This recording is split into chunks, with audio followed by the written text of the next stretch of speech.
Events of this week will go down in history. The Occupy Parliament protests, which took the nation by surprise, have led to what has been termed as the desecration of the House of Representatives.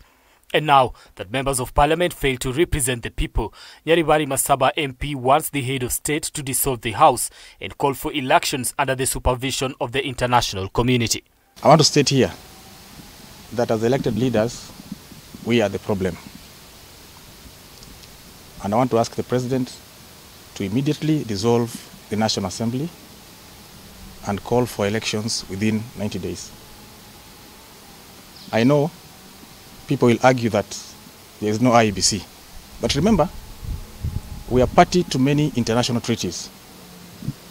We can ask the AU, that is African Union, the East African Community, or the UN, to send 9 commissioners to oversee the elections. The ODM MP also urged President William Ruto to reconstitute his cabinet and appoint competent leaders who will govern the country effectively. Manduku further stated that reconstituting the cabinet is essential to restore governance, effectiveness and public confidence, saying the process should involve appointing new leaders capable of addressing the current crises and rebuilding public trust in the government's ability to govern justly and effectively. It is my considered view that the government has failed in its duties to protect Kenyans.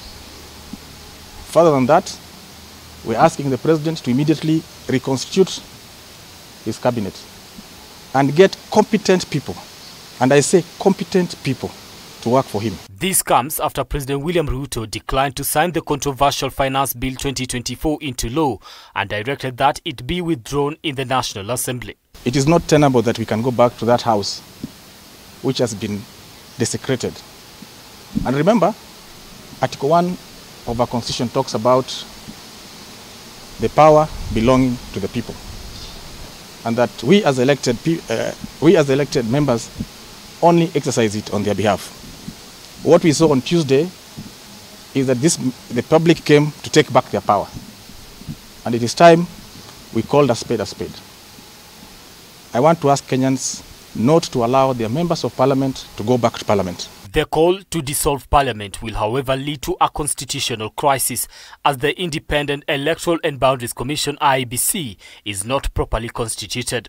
Currently, the electoral body cannot conduct any form of polls, including by-elections, after the court ruled that the IEBC was not properly constituted. As of now, the electoral body has no chairperson and commissioners, despite the secretariat being in place. Asking Kenyans and all those young people who came out to demonstrate to ensure that no member of parliament goes back to parliament until we go for a fresh and new election. We are relying on you, Gen Z. You've come out so strongly, and we love the way you have done your demonstrations with peace.